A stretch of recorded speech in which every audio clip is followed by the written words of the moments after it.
ദുൽഹജ്ജ് മാസം തുറക്കാനിരിക്കുകയാണ്. ഇന്ന് ദുൽഖഅദ് 22 ഒമാനിൽ. അപ്പോൾ ദുൽഹജ്ജ് മാസം ഇപ്പോൾ നമ്മുടെ നാട്ടിൽ നിന്നൊക്കെ ഹാജിമാർ അവിടെ എത്തിക്കഴിഞ്ഞൊരു സന്ദർഭമാണ്. ലോകത്തിൻ്റെ നാനാഭാഗത്തു നിന്നും പുണ്യഭൂമിയിൽ ഹജ്ജ് നിർവഹിക്കാൻ വേണ്ടിയിട്ട് ഹാജിമാർ എത്തിക്കൊണ്ടിരിക്കുകയാണ്. ഈ ഹജ്ജ് എന്ന് പറയുന്നത് യഥാർത്ഥത്തിലൊരു വലിയ അത്ഭുതമല്ലേ. മനുഷ്യൻ്റെ ഭാഷ, വർണ്ണ, വൈജാത്യങ്ങളെ ഒക്കെ അപ്പുറത്ത് ഒരു വലിയ മാനവിക സാഹോദര്യത്തിൻ്റെ ഒരു സമ്മേളനമാണ് ഹജ്ജ് എന്ന് പറഞ്ഞാൽ അത് തെറ്റാവില്ല. ഇപ്പോൾ പ്രത്യേകിച്ചും ഇപ്പോഴും വംശവെറി, അതല്ലെങ്കിൽ കറുത്തവനെ കണ്ടുകൂടായ്മ, വർണ്ണത്തിൻ്റെ പേരിൽ, വംശീയതയുടെ പേരിലൊക്കെ മനുഷ്യർ മാറ്റി നിർത്തപ്പെടുന്ന, അപരവൽക്കരിക്കപ്പെടുന്ന ഒരു കാലത്ത് എല്ലാവരും ഒരേ മനസ്സോടെ ഒരേ വസ്ത്രം ധരിച്ചുകൊണ്ട് ഒരേ മന്ത്രം ഉരുവിട്ടുകൊണ്ട് ഒരേ ആരാധന ഒരേ സമയത്ത് ചെയ്യുന്ന ഒരു മഹത്തായ കർമ്മം എന്നുള്ള നിലയ്ക്ക് ഉസ്താദിന് എന്തൊക്കെയാണ് ഹജ്ജിൻ്റെ പ്രത്യേകതകളായിട്ട്, ഒരു മാനവിക സാഹോദര്യത്തിൻ്റെ ദർശനമായിട്ട് ഹജ്ജ് എങ്ങനെയാണ് അത് വ്യതിരിക്തമാകുന്നത് എന്നുള്ളത് ചുരുക്കി പറയാം. പ്രിയപ്പെട്ട യാസിർ സാഹിബ് ചോദിച്ച കൃത്യമായ ഒരു ചോദ്യം. ഇന്നത്തെ ഈ ആധുനിക ലോകത്ത് നേരത്തെ ഓർമ്മപ്പെടുത്തിയതുപോലെ വർണ്ണ വെറികളൊക്കെ നടക്കുന്ന, വെളുത്തവൻ കറുത്തവനെ അടിച്ചമർത്തുന്ന ഈ കാലഘട്ടത്തിലൊക്കെ ഹജ്ജിൻ്റെ ഈ സംവിധാനം ലോകം അറിയേണ്ടതാണ്, ലോകം അത് ഉൾക്കൊള്ളേണ്ടതാണ്. ആദ്യമായി ഓർമ്മപ്പെടുത്തുന്നത് അതാണ്. ആ ഹജ്ജിൻ്റെ കർമ്മത്തിലേക്ക് നമ്മൾ കടന്നാൽ എല്ലാവരും വെള്ള വസ്ത്രധാരികളാണ്. ഒരു മുണ്ടുടുക്കുക, ഒരു മുണ്ട് പുതക്കുക.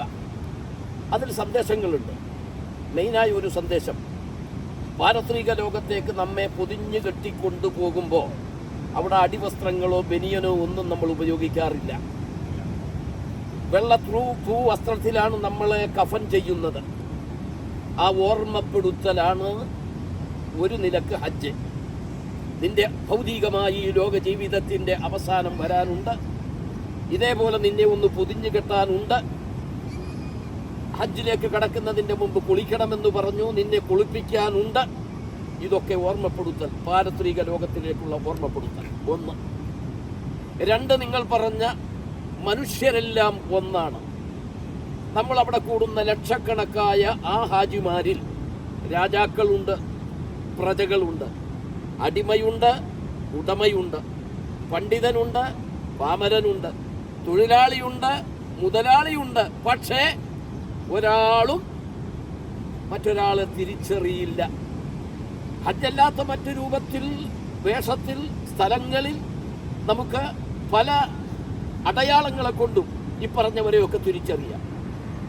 മനുഷ്യ സാഹോദര്യം, യാ അയ്യുഹന്നാസ് ഇന്നാ ഖലഖനാകും മിൻ ദക്കരിൻ വ ഉൻസ, നിങ്ങളെല്ലാവരും ഒരു വാപ്പയുടെയും ഉമ്മയുടെയും മക്കളാണെന്ന് പഠിപ്പിച്ച സന്ദേശത്തിൻ്റെ പ്രാവർത്തിക രൂപമാണ് എല്ലാവരും ഒരേപോലെ നിൽക്കണം, മനുഷ്യരെല്ലാം ഒന്ന് എന്ന സന്ദേശമാണ് ഒരു പരിധി ഹജ്ജ് കൊണ്ട് ഇസ്ലാം ഉദ്ദേശിക്കുന്നത്. പിന്നെ അതുപോലെ അതിനു മുമ്പ് അനുവദനീയമായിരുന്ന പല കാര്യങ്ങളും നിഷിദ്ധാവുക. എന്തായിരിക്കാം അതിൻ്റെ പിന്നിലുള്ള ഹജ്ജിലേക്ക് പ്രവേശിക്കുന്ന ഒരു ഹാജി അല്ലെങ്കിൽ ഒരു ഉംറ, ഒരു മുഅ്തമിർ, 7 കാര്യങ്ങൾ അവന് ഹറാമാകുന്നുണ്ട്. നമുക്കറിയാവുന്നതാണ് 7 കാര്യങ്ങൾ. ആ 7 കാര്യങ്ങൾ എടുത്തു പരിശോധിച്ചു നോക്കിയാൽ അതിൽ 2 കഴിച്ച് ബാക്കിയുള്ളതൊക്കെ മനുഷ്യൻ്റെ ഭൗതികമായ ലോക ജീവിതത്തിൻ്റെ ആസക്തികളുമായി ബന്ധപ്പെട്ടതാണ്. അത്ര പുരട്ടുക, തുന്നപ്പെട്ട വസ്ത്രം, അത് ഏതുമാകാം, രാജകീയമാവാം, ഏതുമാവാം, അതൊക്കെ ഒഴിവാക്കുക. എണ്ണ ഉപയോഗിക്കുക, പെർഫ്യൂം ഉപയോഗിക്കുക തുടങ്ങിയുള്ള വിഷയങ്ങളൊക്കെ, ഭാര്യ ഭർത്തൃ ബന്ധങ്ങളൊക്കെ ഒഴിവാക്കുക. പിന്നെ 2 ഉള്ളത് ഹറമുമായി ബന്ധപ്പെട്ടതാണ്. അത് അവിടുത്തെ ആചാര മര്യാദകളിൽപ്പെട്ട വിഷയങ്ങളാണ്. അതല്ലാത്തതൊക്കെ ഭൗതികമായ ജീവിതത്തിൻ്റെ അടയാളങ്ങളെ തൽക്കാലം അവസാനിപ്പിക്കുക എന്നതാണ് ഇസ്ലാം ഉദ്ദേശിക്കുന്നത്.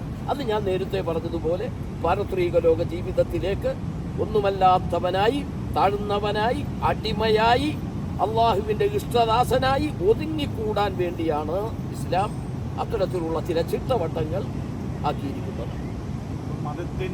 മതത്തിൽ കുറേ നിബന്ധനകളുണ്ട്, കുറേ നിഷിദ്ധങ്ങളുണ്ട്. നമ്മൾ ജീവിതത്തിൽ തീർച്ചയായിട്ടും നിന്ന് മാറ്റി നിർത്തേണ്ട, ഒഴിവാക്കേണ്ട കുറേ കാര്യങ്ങളുണ്ട്.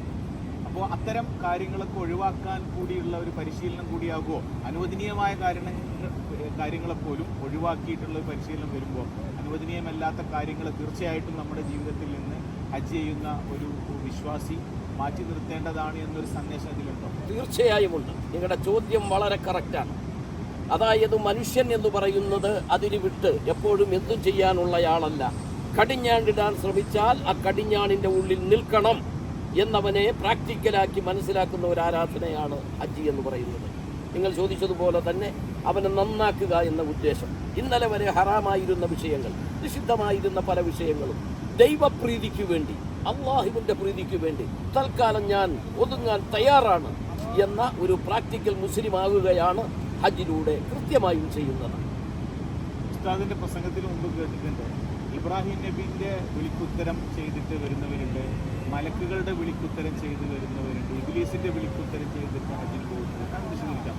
അതെ, അങ്ങനെ 3 വിളികൾ കേട്ടിട്ട് പോകുന്നവരുണ്ട് എന്ന് പ്രാമാണികമായ ഗ്രന്ഥങ്ങളിൽ നമ്മൾ കാണുന്നുണ്ട്. ഖലീലുല്ലാഹി ഇബ്രാഹിം നബി അലൈഹിസ്സലാം വിളിച്ച ആളുകൾ പോകും. അവർ പോകും, കൃത്യമായി അമലുകളൊക്കെ ചെയ്യും. തിരിച്ചു വന്നാൽ ജീവിതത്തിന് മാറ്റമുണ്ടാകും. അത് ശ്രദ്ധിക്കേണ്ട വിഷയമാണ്. ജീവിതത്തിന് മാറ്റമുണ്ടാകും, നന്മയിലേക്ക് അവർ നടന്നു നീങ്ങും. കാരണം ഹജ്ജിൻ്റെ പ്രതിഫലം എന്താണ്? പാപമോചനമാണ്. ഉമ്മയുടെ ഗർഭാശയത്തിൽ നിന്ന് വന്ന പാപപരിശുദ്ധത അത് കൈവരിച്ചാൽ പിന്നെ പാപങ്ങളിലേക്ക് അവർ റിട്ടേൺ പോകില്ല. അപ്പോൾ ഓർത്തുകൊള്ളുക, ഇത് ഖലീലുല്ലാഹി ഇബ്രാഹിം നബിയുടെ വിളി കേട്ട് പോയതാണ്. രണ്ടാമത്തത് ഇബ്ലീസ് വിളിച്ചിട്ടുണ്ട്. ആ പോയ ആളുകൾ മക്കയിലൊക്കെ എത്തും, അവർ ഹജ്ജ് ഉംറയൊക്കെ ചെയ്യും. തിരിച്ചു വന്നാൽ ജീവിതത്തിനൊരു മാറ്റമുണ്ടാകില്ല, പഴയപടി തന്നെ. അള്ളാഹു കാത്തുരക്ഷിക്കണം. മൂന്നാമത് മലക്കുകൾ വിളിച്ചു പോയ ആളുകൾ ഒന്നിരിക്കൽ പോകുന്ന വഴിയിലോ അല്ലെങ്കിൽ അവിടെ വെച്ചോ അല്ലെങ്കിൽ തിരിച്ചു വരുന്ന വഴിയിലോ അവർ വഫാത്തായി പോകും. അവർ നഷ്ടക്കച്ചവടത്തിന് പോയവരല്ല, ആദരണീയരായ മലക്കിൻ്റെ വിളി കേട്ട് പോയവരാ. അവരുടെയും ഹജ്ജ് മഖ്ബൂലാണ്, മബ്റൂറാണ്, പാപമോചനം അവർക്കും ലഭ്യമാണ്. ആഖിറത്തിൽ അവരുടെ ദർജകൾ വല്ലാതെ വർദ്ധിക്കുന്നുണ്ട്. അവർ ഗുണവാന്മാരിൽപ്പെട്ടവർ തന്നെയാണ്. ഇങ്ങനെ ഈ 3 ശൈലിയിൽ ഹജ്ജിന് പോയ ആളുകളെ ഇമാമിയങ്ങൾ വിശദീകരിക്കുന്നുണ്ട്. ഹജ്ജ് ലോകത്തിന് മുമ്പിൽ കാഴ്ചവെക്കുന്ന ഏറ്റവും വലിയ ഒരു മനുഷ്യ സംഗമം, ഒരു ആരാധന എന്നതിലപ്പുറം ഒരു വലിയ മാനവിക സാഹോദര്യത്തിൻ്റെ കഥ കൂടി അതിലുണ്ട്. പ്രത്യേകിച്ച് വർത്തമാനകാല സാഹചര്യത്തിൽ അത്തരം സന്ദേശങ്ങൾക്ക് കൂടുതൽ പ്രസക്തി വർദ്ധിക്കുന്നുണ്ട്. തീർച്ചയായും ഉണ്ട്. അത് ആ പ്രസക്തി വർദ്ധിക്കുന്നത് ഇവിടെ നിന്നല്ല, അവിടെ ചെന്ന് നേരിട്ട് ബോധ്യപ്പെടുകയാണ്. ഏറ്റവും പ്രധാനം എന്താണ്? ഹജ്ജിൻ്റെ അറഫയാണ്. അൽ ഹജ്ജു അറഫ. ഹജ്ജ് എന്ന് പറഞ്ഞാൽ അറഫയാണ്. ആ അറഫയിൽ മുഹമ്മദ് നബി സ്വല്ലല്ലാഹു അലൈഹി വസല്ലമ തങ്ങൾ നിന്ന് പ്രസംഗിച്ച മനുഷ്യ ജീവിതത്തിൻ്റെ, വ്യക്തി ജീവിതത്തിൻ്റെ, ലൗകിക ജീവിതത്തിൻ്റെ എല്ലാ മേഖലകളെയും സ്പർശിക്കുന്ന ഒരു പ്രഖ്യാപനം അന്ന് അറഫയിൽ ജബലുൻ നൂറിൽ നടത്തിയിട്ടുണ്ട്. ആ നിന്ന സ്ഥലമൊക്കെ കൃത്യമായി ഇന്നോടെ രേഖപ്പെടുത്തിയിട്ടുണ്ട്. ഹാജിമാരവിടെ ചെല്ലണം, ലോകത്തോട് ആ കാര്യങ്ങളൊക്കെ പറഞ്ഞു കൊടുക്കാൻ വേണ്ടിയാണ് സംവിധാനിച്ചിരിക്കുന്നത്. എന്താണ് പറഞ്ഞത്? മനുഷ്യരെ, നിങ്ങളെല്ലാവരും ഒന്നാണ്, ഒരാണിൻ്റെയും ഒരു പെണ്ണിൻ്റെയും മക്കളാണ്. നിറത്തിൻ്റെ പേരിൽ ലാ ഫദ്ല ലി അറബിയ്യിൻ വലാ അജമിയ്യിൻ വലാ ലി അസ്വദ അലാ അബിയദ കുല്ലുകും മിൻ ആദം വ ആദമു മിനത് തുറാബ്. കറുത്തവന് വെളുത്തവനേക്കാൾ ശ്രേഷ്ഠതയില്ല. അമേരിക്കയിലൊക്കെ ഇന്നും നടക്കുന്നത് എന്താണ്? അടിമകയായി തന്നെ കറുത്തവരെ വെച്ചുകൊണ്ടിരിക്കുകയാണ്. അതിനൊക്കെ മാറ്റം വരുത്തണമെന്ന സന്ദേശം പറയുന്നു. പിന്നീട് എന്താ പറഞ്ഞത്?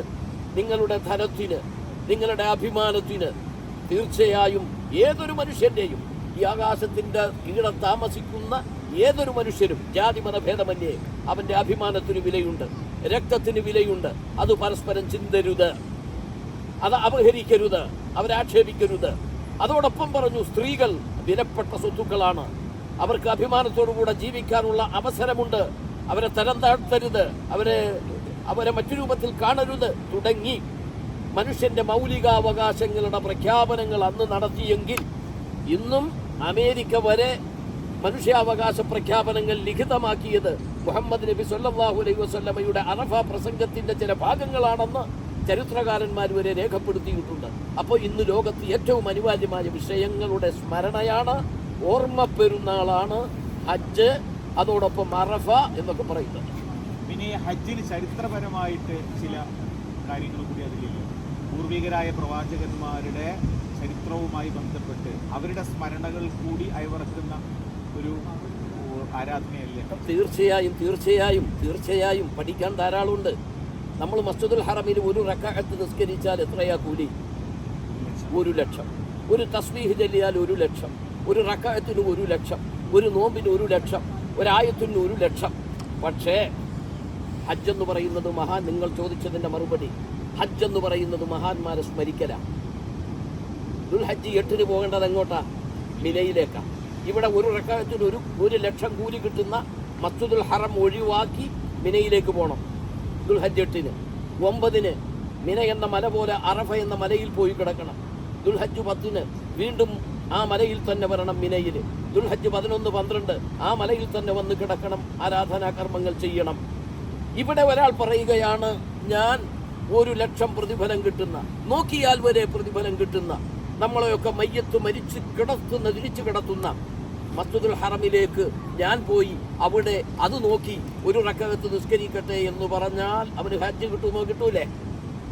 കിട്ടില്ല. അപ്പൊ ഹജ്ജ് എന്ന് പറഞ്ഞാൽ സ്മരിക്കുക, ഇബ്രാഹിം നബിയെ സ്മരിക്കുക, ഇസ്മായിൽ നബിയെ സ്മരിക്കുക, മുൻകഴിഞ്ഞ പ്രവാചകന്മാരെയൊക്കെ സ്മരിക്കുക. അതിൻ്റെ പേരാണ് സുന്നത്ത് ജമാഅത്ത്. നിങ്ങളുടെ ചോദ്യത്തിൽ ഒന്നും കൂടി കൂട്ടി ഞാൻ പറയുന്നു. നമ്മുടെ വിശ്വാസത്തിൽ വിള്ളലുണ്ടാക്കാൻ ചില ആളുകൾ ചോദിക്കും, മൗലൂദ് ഓതുന്നതാണോ ഗുണം, ഖുർആൻ ഓതുന്നതാണോ ഗുണം? സാധുക്കളായ നമ്മുടെ ആളുകൾ ചാടിക്കേറി പറയും ഖുർആൻ ഓതുന്നതാണ് ഗുണം. വാസ്തവത്തിൽ അതൊക്കെ സമയബന്ധിത സ്ഥലബന്ധിത നിർവചനങ്ങളെ കൊണ്ട് മറുപടി പറയേണ്ട വിഷയമാണ്. ഏതുപോലെ, അതിനാണ് ഞാൻ ഈ ഹജ്ജ് പറഞ്ഞത്. ദുൽഹജ്ജ് മാസമാണ്, ഹജ്ജിന്റെ മാസമാണ്, പാപം പൊറുക്കുന്ന മാസമാണ്, കോടാനുകോടി മലക്കുകൾ ഇറങ്ങുന്ന മാസമാണ്. മക്കയും മദീനയും സംസമും മിനയുമെല്ലാം വസന്തം പൂക്കുന്ന കാലമാണ്. അള്ളാഹുവിന്റെ റഹ്മത്തിന്റെ ബെഞ്ചാമരങ്ങൾ വീശുന്ന മാസമാണ്. പക്ഷേ മഹാന്മാരെ സ്മരിച്ചുകൊണ്ട് അവിടെ കിടക്കുന്നതാണ് പുണ്യം. കഅബയിൽ നിസ്കരിക്കുന്നതിനേക്കാൾ, കഅബയെ നോക്കുന്നതിനേക്കാൾ, കഅബയിൽ ഖുർആൻ ഓതുന്നതിനേക്കാൾ പുണ്യം മലയിൽ കിടക്കുന്നതാണ്. സമയബന്ധിതമാണ് ചോദ്യത്തിന്റെ മറുപടി. അതുകൊണ്ട് അതാണ് സുന്നത്ത് ജമാഅത്ത്. പൂർവികരെ ആദരിക്കുക, പൂർവികർ പറഞ്ഞത് മനസ്സിലാക്കുക. ഒന്നും കൂടി പറയാം, അള്ളാഹുവിന് നിസ്കരിക്കുന്നതിൽ ഏറ്റവും അടുത്ത സമയം എപ്പോഴാണ്? റബ്ബിലേക്ക് ഏറ്റവും കൂടുതൽ അടുക്കുന്നത് സുജൂദിലല്ലേ? അവിടെ ഖുർആനാണോ ഓതുന്നത്? അല്ല, അവിടെ തസ്ബീഹാണ് ഓതുന്നത്. അപ്പൊ ജനങ്ങളെ പൊട്ടീസാക്കാനും നമ്മുടെ ഈമാൻ, നമ്മുടെ പാവപ്പെട്ട സാധാരണക്കാരെ കവർച്ചയാക്കാനും ഇതൊക്കെ ചില ആളുകൾ ചോദിക്കുന്നുണ്ട്. അതുകൊണ്ട് വിശ്വാസികൾ കേൾക്കണം, പഠിക്കണം. എന്താണ് ഹജ്ജ്, ഹജ്ജ് കൊണ്ട് എന്താണ് ഉദ്ദേശിക്കുന്നത്? അത് മഹാന്മാരെ സ്മരിക്കൽ തന്നെയാണ് എന്ന ബോധ്യത്തിൽ ഈ ഹജ്ജ് യാത്രയിലൊക്കെ ദീനിനെ കുറിച്ച് കൂടുതൽ പഠിക്കാൻ കൂടി അവസരങ്ങൾ ഉണ്ടാവണമെന്നും സാന്ദർഭികമായി ഓർമ്മപ്പെടുത്തുകയാണ്. അള്ളാഹു നമ്മുടെ എല്ലാ ഹാജിമാർക്കും, ഈ വർഷം പോയവർക്ക് അള്ളാഹു മക്ബൂലും മബ്റൂറുമായ ഹജ്ജൊക്കെ ചെയ്യാൻ തൗഫീഖ് നൽകട്ടെ. നമുക്കും എല്ലാവർക്കും കുടുംബസമേതം പോവാൻ അള്ളാഹു എത്രയും പെട്ടെന്ന് വഴി ഒരുക്കി തരുമാറാവട്ടെ എന്ന് സാന്ദർഭികമായി ഓർമ്മപ്പെടുത്തുന്നു. അസ്സലാമു അലൈക്കും വറഹ്മത്തുള്ളാഹി.